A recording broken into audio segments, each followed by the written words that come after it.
Good evening and welcome to another episode of aPolitically Incorrect Guyana. My name is Kian Jabour and I am here with my co-host, Mr. Timothy Jonas. And we're just talking. We've had an interesting week. I was mentioning to Tim, I managed to get almost the entire country angry this week with me. What did you do? I did a lot. So the elections matter, the elections rigging matter. I'm a witness of, so I went to court, and I had to testify. This is a claim against Lowenfield and others. And Lowenfield and others, correct. And I went there and I said what I had to say, which was what my police statement said, which I had done, 4 years ago, 5 years ago. And obviously half the country is not happy that I'm calling their party cheaters. So half the country is very upset about that. And then I did a Freddie Kissoon interview that went wildly viral with regards to the Adriana Young situation. And there is a narrative being pushed on the government side of things. And as all the PPP decided they don't like me already. I've been doing this for 4 years. So granted, I've had a lot of people, very upset with me this week. But in my world, that means I'm doing my job. Because I'm neither of the two. Well, I think we've accepted that once you try to take a middle ground, neither side will be very happy about it. 90% of this country will. You have to take one side or the other, or else you find yourself friendless. There you go. I have but talking, I don't want to blindside you with this, but I don't know if you've noticed actually. It's in the news. I don't have enough information, but what I will say is so far what I've read is they had parliament. They had a sitting of parliament today. And the government side decided they were going to discuss the Venezuela matter, and the opposition got up and walked out. And again, I don't have enough information, but from what I understand, their claim was the government is not being inclusive enough with the matter, and they decided to walk out. And if that's the case, again, it's just nonsense for them to do something like that. This is the one issue we have to have some kind of national unity on, whether you fully agree or not. I know that the opposition made a statement, the PNC, not the entire opposition, had made a statement that they had made suggestions and had been excluded, and the government was being high-handed in acting unilaterally. Mm-hmm. I hadn't really seen any suggestions from the opposition. Maybe I missed it. But the thing is that I've said before that I really think that the PPP government has done its best to deal with the Venezuela issue by mobilizing the international community, the United Nations, and the government OAS previous to that. Let's make mention to that too. It started yes, when it started. A line was taken and an approach was made to the ICJ, the International Court of Justice, and that was well done. Mm-hmm. And both sides, experts from both sides were used. Yeah. So Carl Greenwich on one side was there, Ralph Armstrong on the other side, and they were pulling together. Yeah. Now, I personally can't think what suggestions can be made to really move the meter much further than it is now. Yeah. It certainly has to stay on the front burner. The international community has to be kept aware. Memories are short, and as a country, we can't allow people just to let it slide. Yeah. We need to encourage greater American involvement, in my view. I've talked about, suggesting a military base in the Essequibo. Mm-hmm. But I have not heard any meaningful suggestions from the opposition that would really transform what the situation is now, would change the status quo. Yeah. Given that, to walk out, I don't think takes us forward. People play politics. But it's not something to play politics about. Agreed. Because the opposition wants desperately to be in government, but they don't want to be in government of Demerara and Borbis. Yeah. So I think this is in everybody's interest. If you got a suggestion, make the suggestion. Everybody will listen. Yeah, correct. All right. That situation is progressing. I know everybody just wants updates on it, but like you said, there's only so much as far as getting the international community involved that can be done, right? That's our stance on it, at least. I know we agree on that. But we did have some interesting stuff happen in Guyana. So let me first start by stating we've come to a point where it's an elections year, And Guyana has found itself being divided down the middle again. All right. And you've got a lot of people, screaming that, everybody screaming slurs at each other, everybody pointing fingers, as the political parties have trained us to do. Right. So, as I like to mention, everybody is quick to blame each other for the ills in society. All right. Not really accepting or understanding or educated enough to understand that until proper systems are in place, then society will be in chaos. All right. It will continue to erode the way it is. All right. I don't think anyone can argue right now that living in Guyana is getting increasingly uncomfortable. All right. But maybe because it's an elections year. But again, I mean, we saw in the news just this week, we saw somebody throwing a bomb at a police station, right? We saw people trying to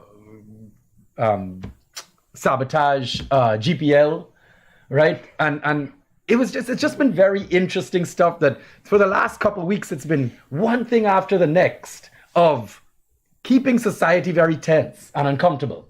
And I think we need to start at the foundation here of no matter who is responsible, no matter what has happened, it is elements in society that are not being controlled, elements in society that are being left behind, opportunists, and then again, the politics of division. So we have to have a conversation right now. And I think, like I said, to get down to the foundation of understanding, first of all, why are we in a country that's so ravished with poverty? Why are we in a situation that crime is on the rise? Public escalations of violence, whether it be on the road, domestic violence, violence in our schools.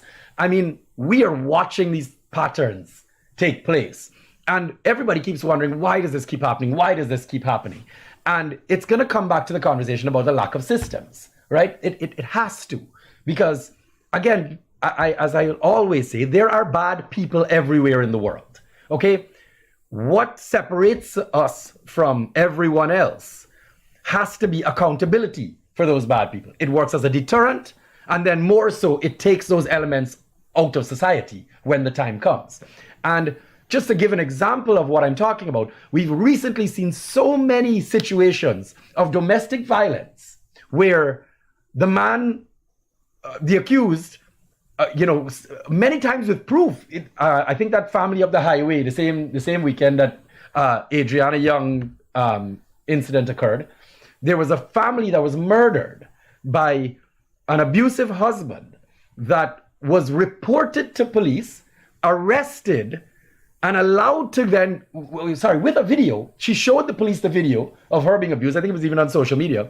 And then he got out of the police, paid bail, whatever occurred, and immediately went and murdered the entire family. Not just the wife, all of them, right? It was crazy. And it did get overshadowed because of the Adriana Young situation. But we recently, I think 2 headlines this week alone were men being released from police custody after accusations of abuse, and then going back and one murdering. I think one case was murder, and then the other one was hospitalization, wounding. And you're sitting down going, but how are we continuing on this pattern? Now, Tim, I think we need to start with the psychological understanding of why so much domestic violence is taking place in Guyana. I want to start there, and I want you to, give me your opinion on why you think that aspect of our society, this violent streak, is erupting and becoming more prevalent. I'm not sure that it's more prevalent. We've always been a violent society, and we've always had as a first recourse to any dispute violence, the right of strong over weak. It's funny. I've always felt that one of the most important exports of religious doctrine, and it filtered down to the Renaissance, it filtered down to knighthood, is this concept of chivalry, that if you're strong, one of your first duties is to look after and protect the weak. Mm-hmm. And I think that is the fundamental of a social contract, that you have to protect the weak. And if you're strong, the way you protect the weak is by making sure that your laws, your systems, your organizations are fair, have fair structures with level playing fields, so that the weak are confident in the knowledge that when they go about their daily lives, they are not going to be oppressed by somebody stronger than them. Now, you will always find somebody stronger than you. In the workplace, the boss is stronger than you. In the home, the father is stronger than the wife is stronger than the children. So the responsibility is with each of them to have in their life a fair and predictable arrangement so that everybody knows what the rules are, that the rules are fair. You know, we have families in Guyana, and I use the word families loosely because, in fact, most Guyanese, believe it or not, are born out of wedlock. But and too many children are growing up in single parent households or with a grandparent or an aunt or something. Mommy and daddy migrated or mommy and daddy disappeared. But too often we are seeing cases of man abusing woman and nothing being done. We see cases of man and woman mistreating children, abusing children. Violence to children is epidemic, and teachers in school abusing children with corporal punishment and excessive corporal punishment, if there is such a thing, because corporal punishment shouldn't be allowed in the first place. So if you grow up in the knowledge, and Kian, I think this has to be said because it's fundamental to the concept of ethics and morals. If a child grows up in a household knowing that the rules are fair, so he does something wrong, and the question comes up, who did this thing? If he knows the system is fair, then he has a faith in the system and a faith in the morality of his parents. And he can manfully, or if it's a girl, womanfully, say, I did it and I'm sorry, knowing that there may be a punishment, but the punishment will be fair and will be commensurate with the wrong that he did. In Guyana, the slightest wrong, you see it on the street, you see it in the school, and you see it in the homes. The slightest wrong a child does, the child could just be inconveniencing the parent or making noise, results in such a drastic and extreme set of physical violence that whole idea of right and wrong goes out the window. Because if you've done something wrong, whether it's very wrong or a little bit wrong, whether it's major or minor, it doesn't matter. Because your first instinct for self-preservation is to lie, to duck under the radar, to try and blame somebody else. So the morality goes out of the window. And a child therefore learns to lie, to cheat, to steal, and hopefully to voice responsibility to somebody else. To avoid the reaction. Avoid the reaction, because the reaction is so extreme. They live in fear. And if fear is your greatest motivator, you can't expect morality. Right. But also culturally, if you learn how powerful fear is that way, then when you get some power, guess what? You will be exercising that power by instilling fear in the people under you. And I think we got that from slavery, we got it from indentureship, and whereas in other countries, in the Bahamas, in Barbados, in Trinidad, they have learned from that. In England, where, you know, in England, the cat o' nine was invented for sailors, it wasn't invented for slaves. So in the Royal British Navy, the cat of nine was the standard punishment for sailors. They did away with that. They learned that a transparent and fair system is the best way to run an organization. We never evolved. We haven't adapted. I think it's evolution is not adapted. It's common sense, but we haven't evolved. We haven't learned from the people around us, and that's why we're stuck where we are. I like it. I really like it because we're gonna jump straight into the solution, and the solution, as it is with everything, Tim, you mentioned it 6 times just now, is education. Okay, you have to learn. The only way for these people or any of us to break out of these cycles is to be educated. We have to understand how else it can work. We have to understand what other options are to realize we will get different reactions from different actions. And unless that part of our psyche, unless our psychological, capacity to understand control and being fair and just is addressed, then we will continue to be here. So, with that said, we come back to education, and I'm actually gonna veer off but it'll all tie back in at the end, and it's gonna come to understanding why, for example, I spoke about it just now, the violent streaks and so on, and then crime, etc., is so prevalent and something that is increasingly becoming a fear for Guyanese, more so, again, with all that's Well, there are a occurred. lot of educated criminals out there, so I'm not sure about education, but I do think that fair systems are necessary as a starting point. That what, sorry? Fair systems. Systems, okay. Just systems, transparent systems. And we don't have that kind of system in Ghana from the top down. Good. Agreed.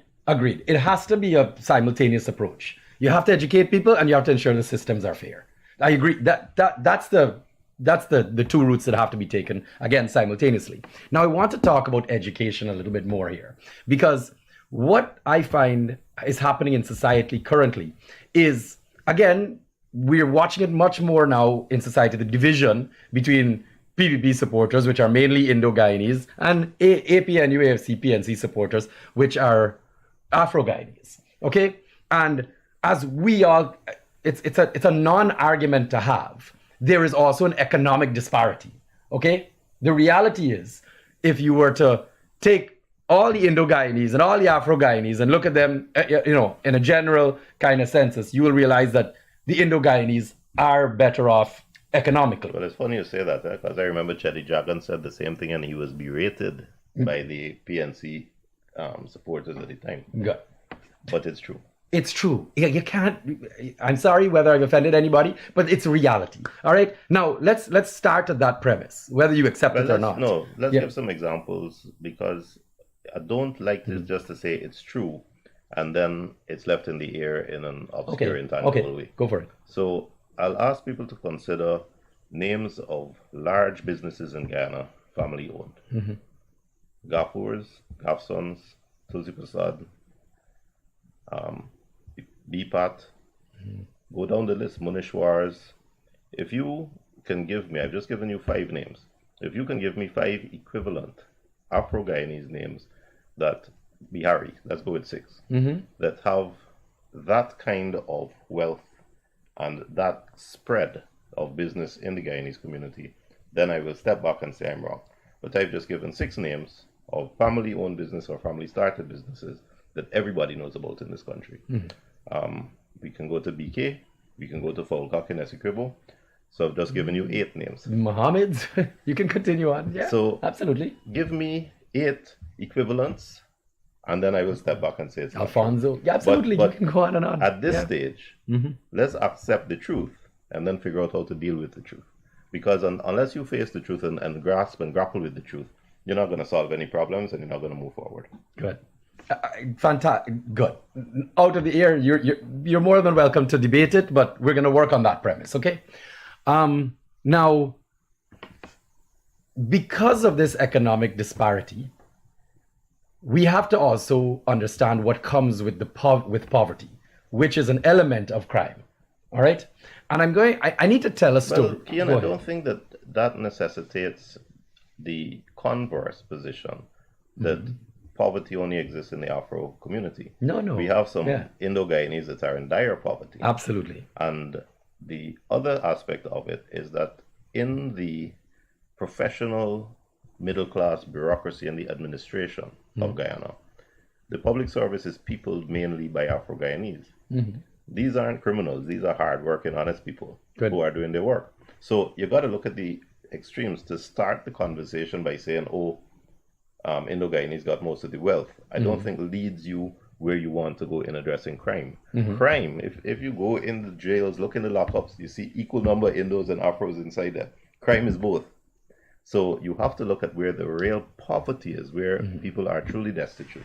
And you'll see them, you'll see a cross section all over. No, I'm not gonna, we just addressed in one topic, but I'm not actually gonna, it has to do with people in poverty in Guyana, which is, at this point in time, in extreme poverty. I think the last numbers out of the World Bank or IMF were 46% or something, were in what they considered extreme poverty. All right?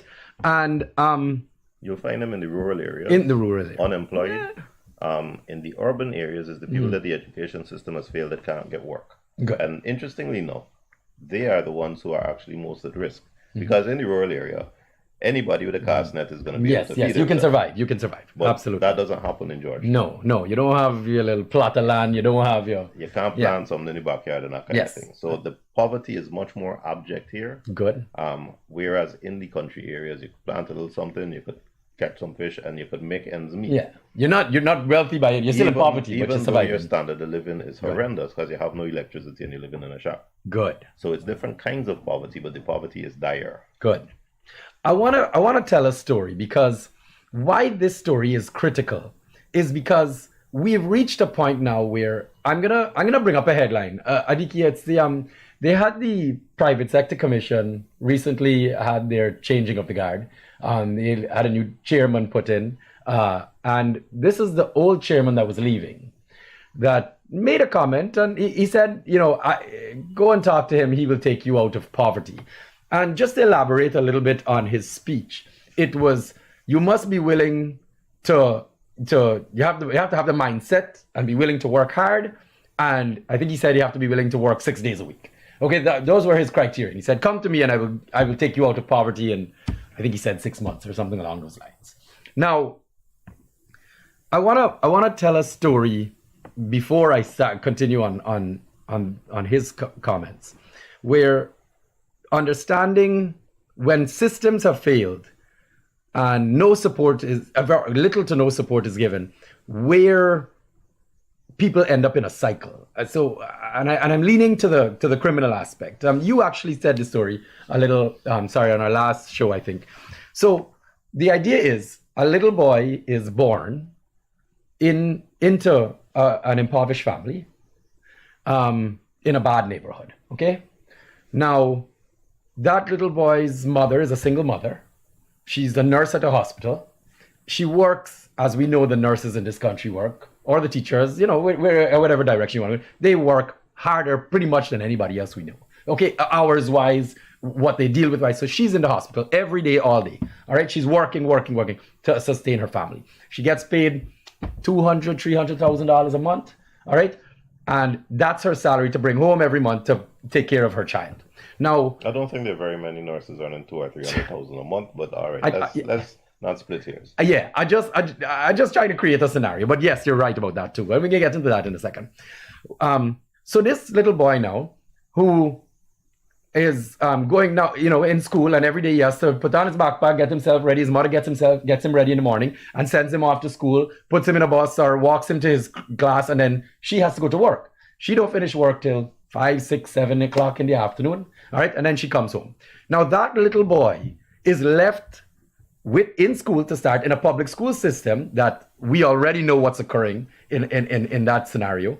Obviously not the best case, as everyone, it's easy to argue our failing rate for maths and English and common entrance is almost 60% now. So we know the system is failing in the public school system. And that little boy now leaves, goes to school. He might skip school. You were a little boy once. I was a little boy. I could tell you right now, if they did forcing me to go to school, I wasn't going. I'd go to play cricket with my friend, right? So the reality is, he doesn't have a support system forcing an education on him, forcing him to stay in a classroom that he don't want to be in, okay? And this little boy now grows up, so he gets his little half education, or he could fall into the 60% which is the majority, and doesn't get his a proper maths and English. Gets to 13, 14 years old, continues on, Well, let me go further. Uh-huh. It's inevitable that little boy who does not have the supervision at home and does not have the guidance at home is not going to do well. And his horizons, his expectations will be limited. His development holistically as a human being into becoming a man will be stunted. He would have to be exceptional, extraordinary to rise above that and to do anything productively and usefully. He would have to be exceptional. If he's average, he is going to fail. And I think, again, this needs to be explained to people, is understanding that statistically, again, studies all over the world will show that you have to be exceptional. And I mean the 2% to be able to come out of those types of impoverished situations on your own. right? Because when you're 10 and 11, education is not your priority. No, Your having priority fun is football. and Your right. priority is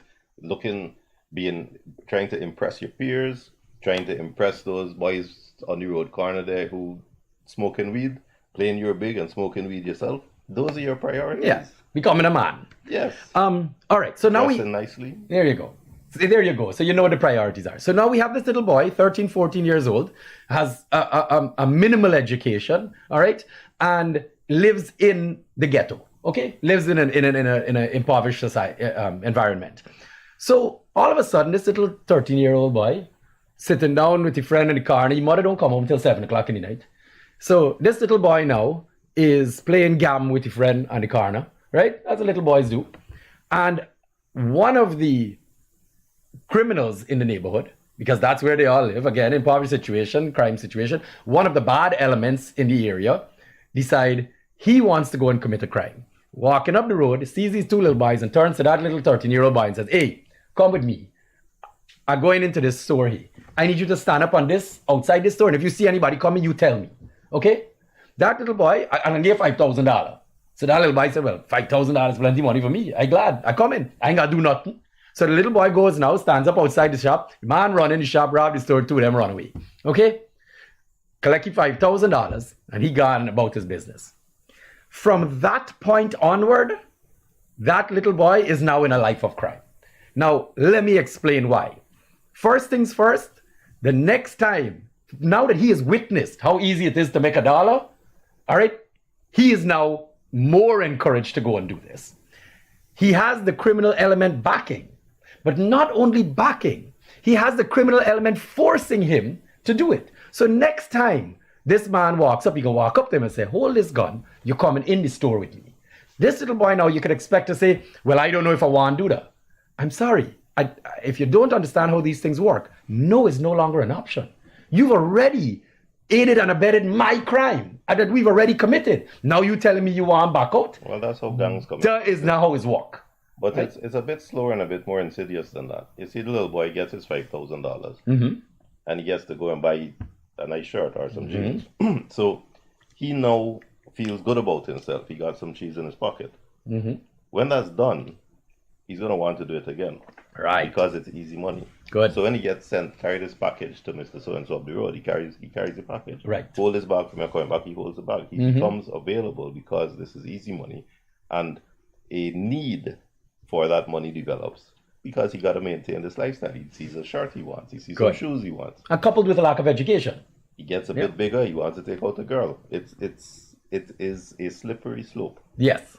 And not only slippery slope, we have to understand that this is often in these environments, majority of the situation, right? Because again, the bigger, larger criminal elements prey on this. All right. So now we've reached a situation where that little boy is a criminal. We've understood now that little boy didn't have a choice but to be in a life of crime. And then everybody sit down and say, oh, look at them mothers. You hear it all the time. Every time a little boy, gets in trouble or get catch doing something, the mothers will say, oh, my son is a good boy. And blah, blah. Because in the mother's eyes, he is a good boy. All right. Because she has been working all day. All right. So take that and multiply it by 100,000. By 100,000 little boys. And that's what we have. Good. All right. Now let's say, again, and I like to have this conversation because you hear it all the time, and it's going to come back to what was said by the PSC previous chairman. I will take you out of poverty. Now, the first thing he is telling people is come and get a job. Okay, that's the implication. There are plenty jobs available. You hear the government saying it all the time. You hear all of the wealthy people. I can't find people to work. They got jobs.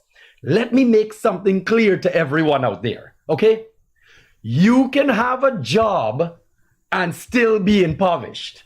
You can have a job and still be in a cycle of poverty. Well, okay. Yes, there's no doubt about that. But I want to go into the details of the demographic that we're talking to. Good. This little boy, who is now a big boy, 16, 17, and is accustomed to easy money if he can get it.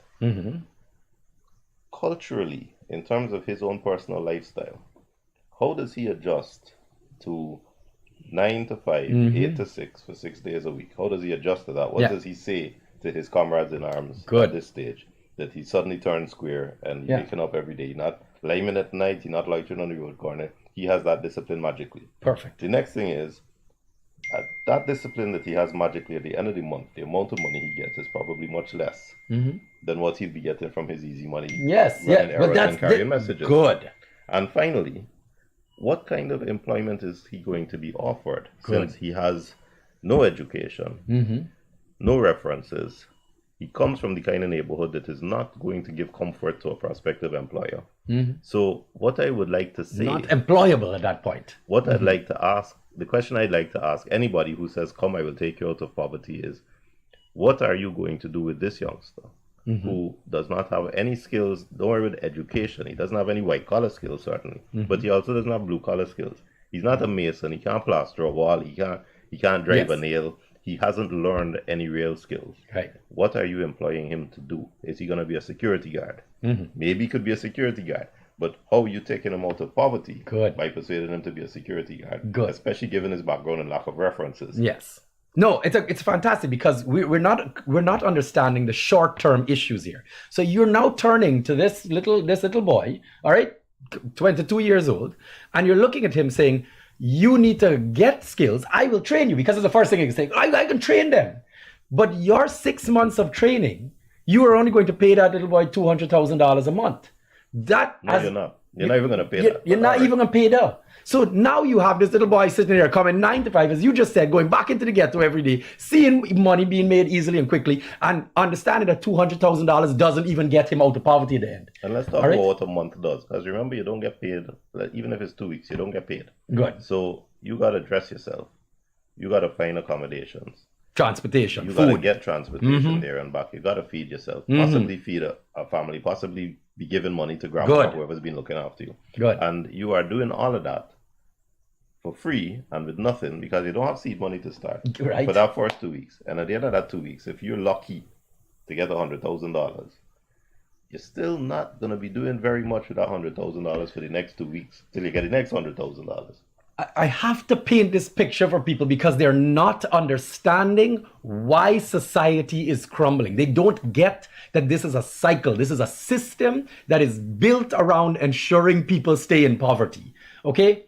So the solution is, we can get into solutions, but it's important for me to highlight, when you say you're going to take people out of poverty, meaning you're going to give them a job, for that single mother, which is most, okay, as you just said, most children are born out of wedlock in this country to begin with. The system has not forced the father to pay child support.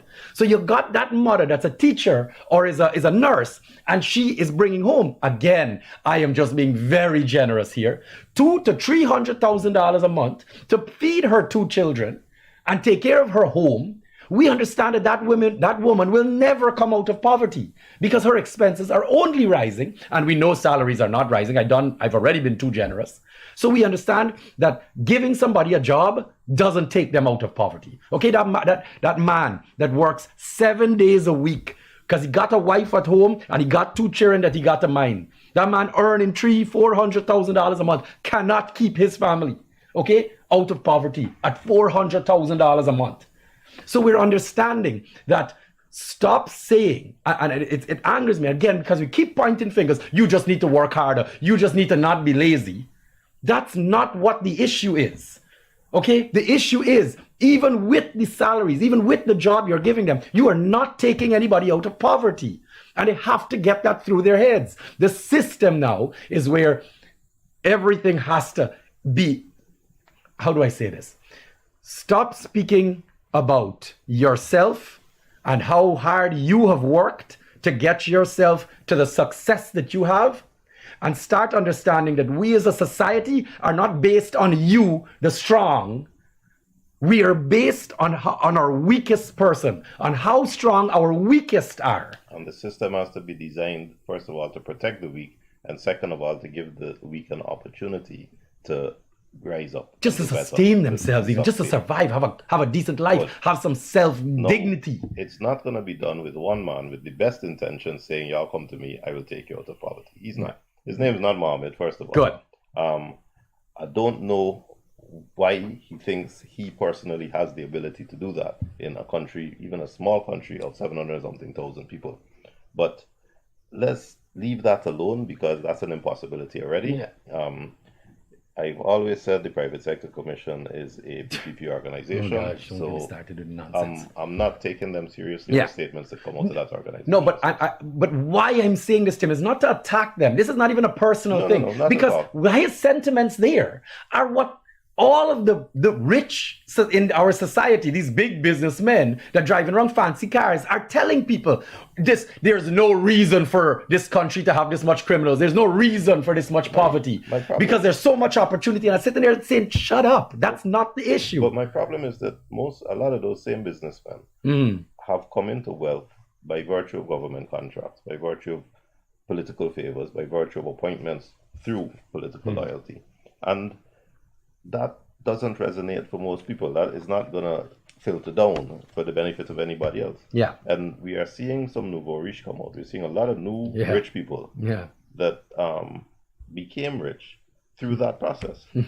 Now, it's not sustainable, but with the best of intentions, none of those people can alleviate poverty in the country as a whole. None of them. Yeah. They can't do it as a system, and none of them have the money to do it personally through philanthropy, as the Mohammeds are pretending to do right now. It's not happening. It's not real. So we have to understand that as a system, the social contract requires the government of the day to implement arrangements to help single mothers, to keep children in school, to keep children fed, to avoid homelessness, to keep vagrants off the road, a police force to keep crime down, and these systems have to work efficiently.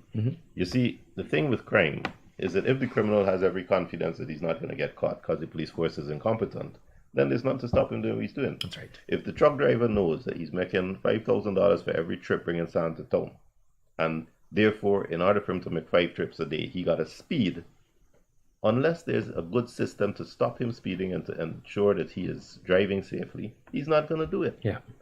And we don't have systems to make sure that people follow the rules. But I always point this out, because again, I get back to the politicians. The two parties have made a perfect strategy of making Guyanese blame each other for all the wrongs in society. This is our fault. This is our fault. Start within, not understanding that it is systems that need to participate in fixing the mess that we're in now. And I always use this example. I love it because if you ask them a year ago, how we stopping the road deaths, how we stopping people from driving crazy. No, these people are just uneducated. We can't help them. There's nothing can be done, right? These are just ignorant people. That's all you hear. These are just ignorant people. They put in them speed cameras, a system that cannot be corrupted, right? A system that is holding everyone accountable. It can be corrupted, but it's a system that you're afraid of. Yes. You see it and it's there every day, day in, day out. So you have every confidence that you are being monitored, right? Whether it's corrupt or not. Whereas before you had every confidence that you could go down the road at any speed you want and nobody's going to do anything. Now the confidence is the opposite. The pendulum is swung. Right. And all of a sudden, everyone is driving the speed limit. So it is proof and understanding. Put the right system in place and the people will follow it. I don't care how uneducated they are. I don't care how ignorant they are. I don't care what kind of bad mind they got. They will follow it. So it's not about education then.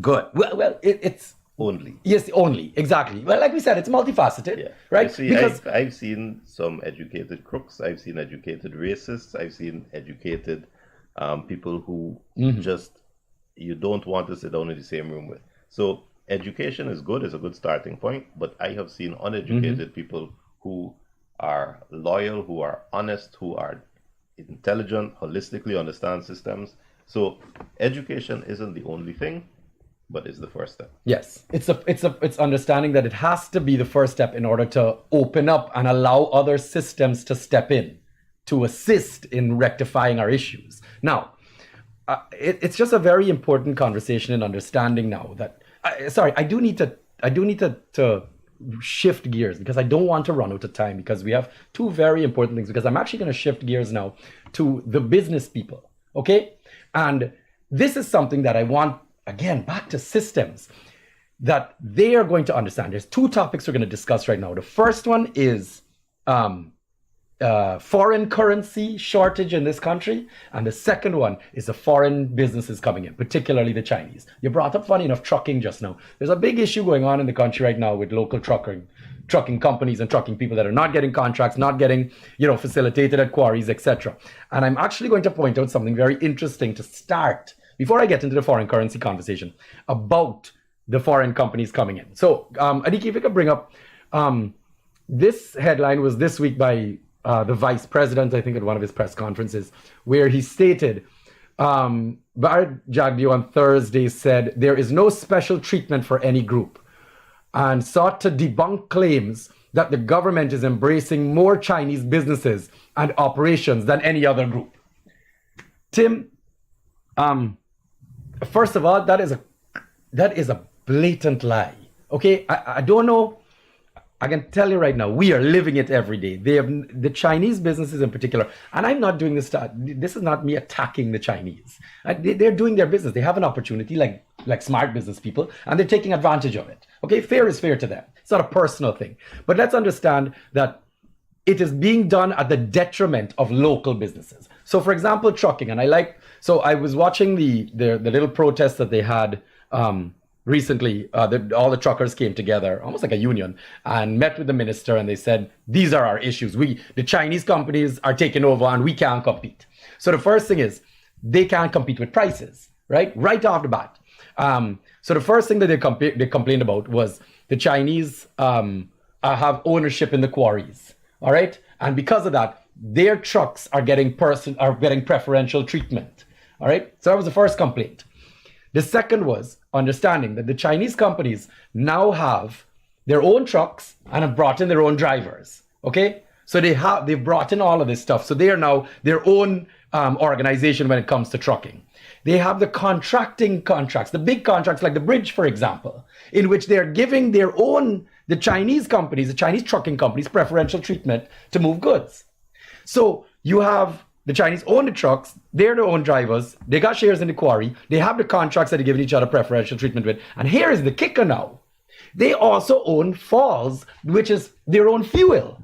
So they're now helping each other and have cocooned each other, these Chinese organizations, to put themselves in a highly advantageous position when it comes to the trucking business. I can get into the supermarkets just now, and I can get into the fried chicken restaurants just now, the fast food restaurants just now. But look, we can leave those out for now, all right? And we can talk about the car companies and all that are importing cars. But what we're watching is these companies stepping in and being given the opportunity now to completely take over industries, completely take over sections of business, and the locals being completely put out. Now, we have to understand at some point that in a growing society like this, and I'll start off wearing my business cap, is understanding, first of all, those Chinese are coming in with money. So they have the seed capital to start up, get their business viable, get it to an economic position that it can sustain itself, all right? And ask any businessman here, and the first thing they'll tell you is, Barna, access to capital is the hardest thing, correct? So that's right off the bat. So the Chinese are given that.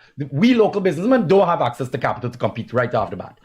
But understanding as well, after you've done that, at the end of the day, they claim they have their big local content laws and bills that they pass, and they claim, look how great we are for doing this, is understanding that just like you're doing in the oil industry, all other industries have to give our locals preferential treatment. Okay, but what we're watching is the opposite of that. Well, it's interesting you're saying that, because you talk about systems, and in fact, this isn't a new issue. This is an old, long-standing issue. And we have rules that restrict ownership of mines, whether it's gold and including quarry, to Guyanese.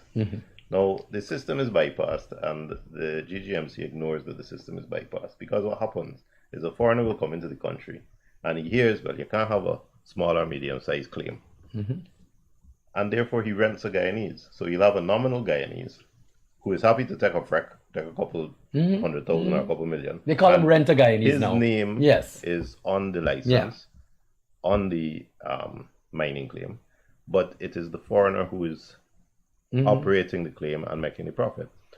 No foreigner should own a quarry area. No foreigner should own a gold or any other mineral claim. And yet they do. Now, if the system exists, but the authorities are ignoring the system, then we have a huge problem.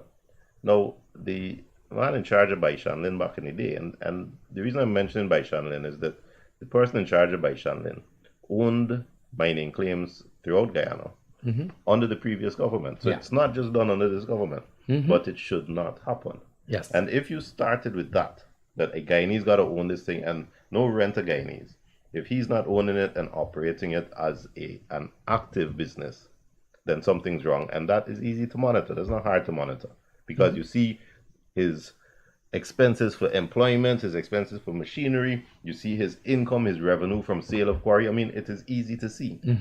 And if that's not happening, then you got to shut it down. Right. And that's the starting point because you can only buy stone to fill your trucks from a quarry owned by a Guyanese.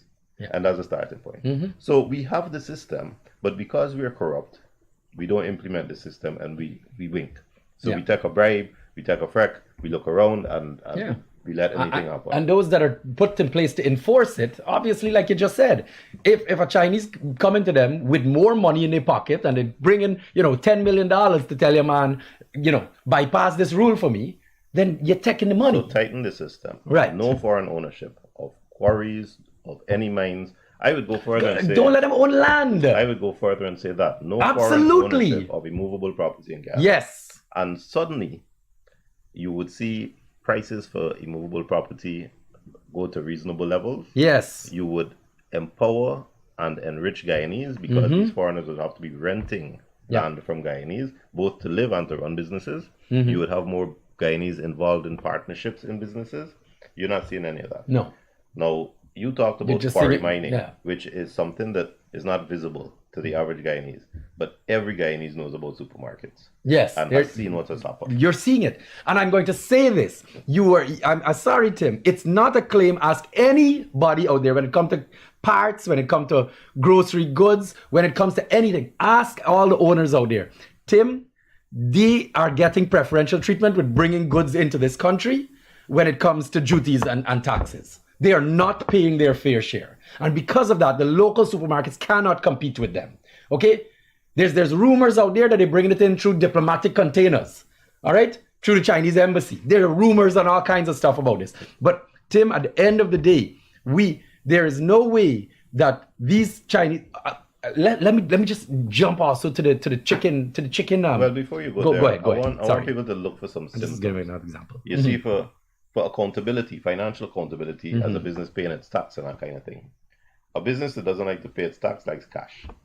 So if you go in Massey, which is a reputable company offering supermarket services, you can use your bank card and you can buy it. Bounty, local. If you go in Bounty, a reputable supermarket, you use your bank card and you buy. The money goes through the banking system. It is visible for the taxman to see. It has to form part of a transparent accounting process where a responsible corporate body accounts for its income, pays its taxes, pays its rates and taxes, pays for its goods, and honors its responsibility by paying its taxes. I challenge you to find a single supermarket run by one of the Chinese businessmen where you can pay with your credit card. They like cash. They don't even have the terminal. Most of them don't even have terminals. I can tell you the banks have gone in because the banks get a percentage for when they want it, to try to encourage these supermarkets. Not interested. They refuse to accept to use the card. I do want to give another That's the element first to it. symptom. Yeah. So they're not paying taxes. And because they're not paying taxes, they can sell more cheaply. Yes. They don't pay PAYE for them. I'm just going to say they're not even paying NIS and PAYE in the government. So their payroll itself is below everybody. Here's the thing, Kian, and this is a suspicion I have, and I really hope I'm wrong. But I have heard it said, and I hope I'm wrong about it, that the government has decided that those long-standing established supermarkets are there for rich people. The price is too high. And they feel that these small startup supermarkets, the Chinese supermarkets, are selling products more cheaply, and therefore they don't know what's wrong with the big supermarkets. If they can't sell cheap, too bad for them. They are turning a blind eye, not recognizing that those large institutions and the established businesses are good corporate citizens meeting their responsibilities whereas those small fly-by-night supermarkets are not. And they are destroying the economy, they're destroying Yes. their own country by allowing it to happen. Yeah. And there we have it. I just to give another example of, you're exactly right. Just to give another example of this is you're watching the gangbaos and the fried chicken, the new Chinese fast food restaurants popping up all over the place, selling a chicken and fries and a drink for $1,000. Well, I don't know. I've never been in one, but I don't know anything about those. Partner, I am in the restaurant business. They ain't got no way I could buy chicken under the market price for what it is, all right, and sell it back after I've cooked it, after I've had my overheads, and sell it back at $1,000 to make a profit. It's impossible. Okay, pay my staff, pay my electricity, pay my blah blah blah. It's not possible. So I can tell you right off the bat, just on the outside. Again, these are unsubstantiated claims, but if you watch the end result of how it is, something is amiss. Something is wrong here. Okay. However they're getting that chicken in the country, whatever chicken they're using, partner, is not locally grown. All right. In the context of, I don't know how they're doing it, but I'm telling you right now, something's wrong because us local restaurants can't do it. I study this. This is my business. So, and again, these big, and they're nice places, so they got their air conditioned, etc., etc. They got big equipment, the big signs. They have prime property, prime real estate on Sheriff Street, etc., etc. So that their overheads for this thing are crazy. I know how much those overheads are, and they're selling for that price. Something is wrong. So, with that said, when it comes to reading that headline that the vice president saying Chinese are not given preference, Tim, that is simply untrue. Okay, you just said it too. Just by allowing them to not pay their fair taxes, that is a preferential treatment. But what's even more interesting about all of this? Tim? And I think this is a key part. It's actually a two-part conversation. The first one is understanding that there is, I stay in this now because I've been monitoring it in the media and I've been noticing it more and more. There's a criminal aspect within the Chinese community. You've been finding them more and more and more recently that, with bags of money, with, the police pull over, the police found a whole Chinese group the other day with, lots of money that the police claim were being laundered or etc. Well, I wouldn't necessarily say criminal, because if you run a supermarket on cash only, you will be dealing with large amounts of cash. Right. I don't think it's any accident that they happen to be targets for so many robberies. Well, let's a lot of cash there. Again, if it's smoking, I just looking at something smoking. I'm not calling out, I'm not screaming fire right now. But again, you go back to, for example, the Vice interview, and you heard about them transferring money out of the country, right? And doing large money transfers. So again, that would be laundering.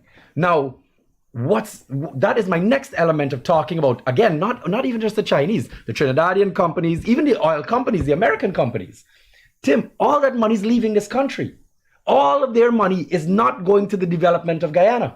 Every single one of those foreign companies are taking all that money out, all right, and not reinvesting here. Now, it's going to be, I'm segueing now into the shortage of foreign currency, all right? So, well, that's a huge problem. Good. We're pretending it's not a problem, but it is a problem, and it needs to be discussed. All right, we're gonna change gears now. Again, the Chinese issue is corruption. Okay, the foreign company issue. Now, getting back to this conversation now for the businessmen out there, we know that this is a monstrous issue in this country right now. Okay, people are waiting weeks and weeks, and money that is owed is money lost, okay? These people are cutting into their profit margins, all right, by having to wait weeks and weeks and weeks to send transfers out to this country. Because when they walk in the bank looking at them and saying, I can't do your transfer for another 2 weeks, okay? We don't have any foreign currency right now.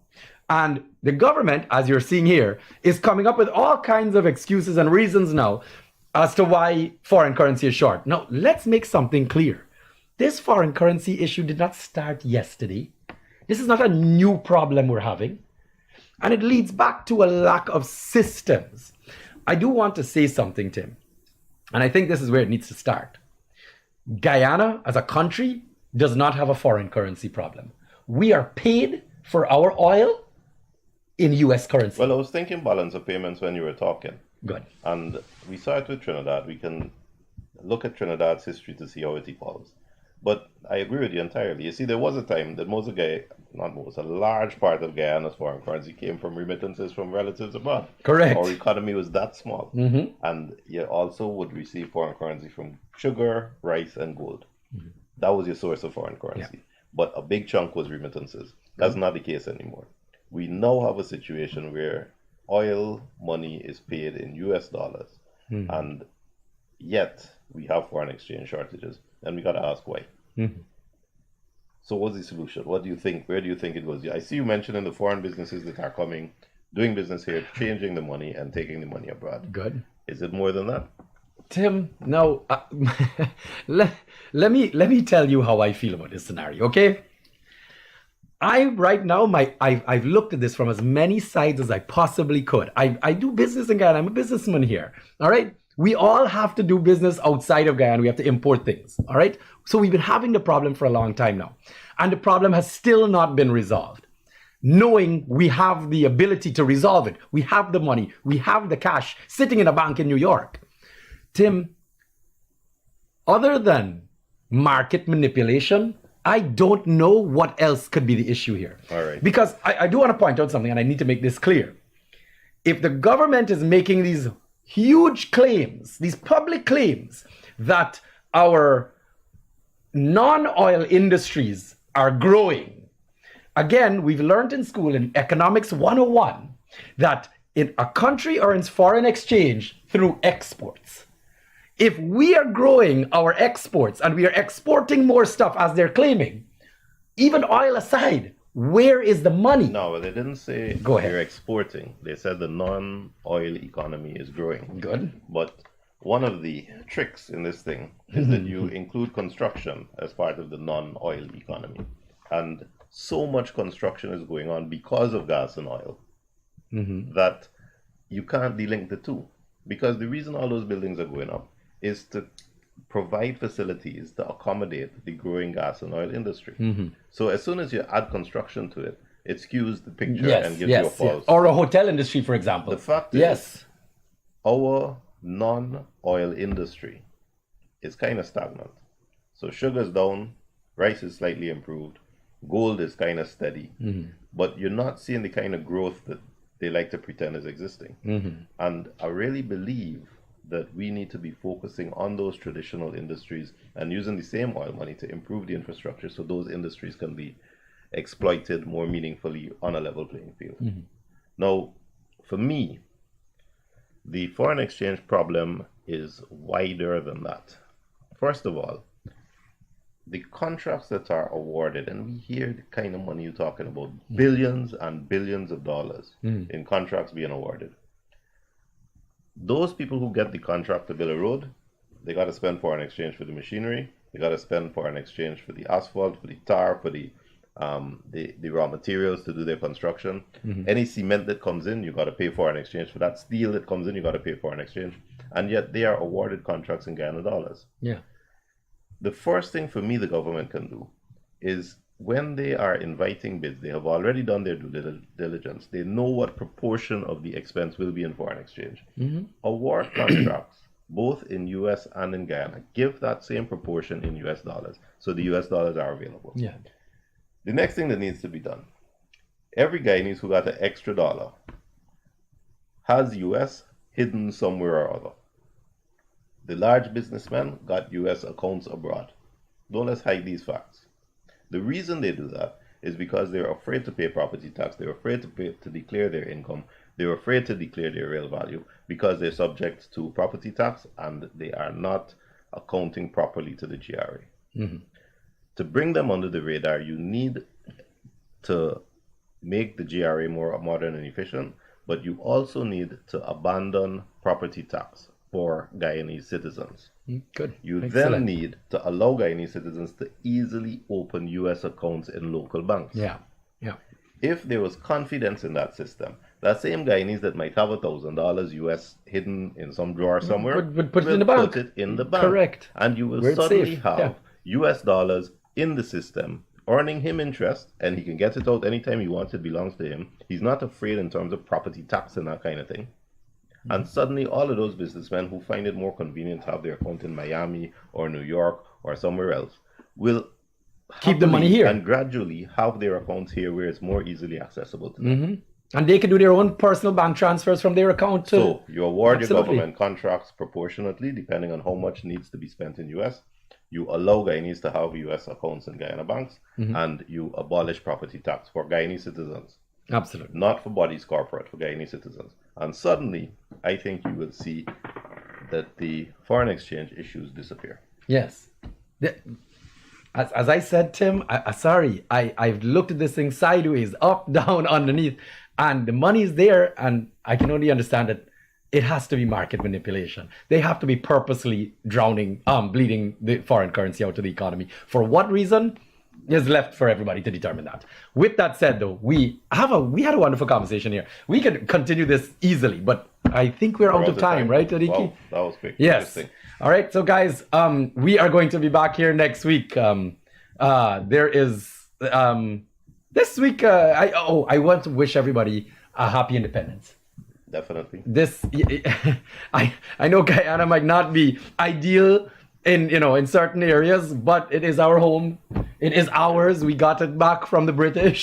59 years. I think it's 59 right now, and we need to find our patriotism, especially now with the Venezuela situation as well brewing. But it is a weekend of celebration, and everybody needs to understand that the problems will still be there on Tuesday. Be safe and remember the speed cameras on the roads. Yeah. Drive slowly, drive carefully. Yes, guys.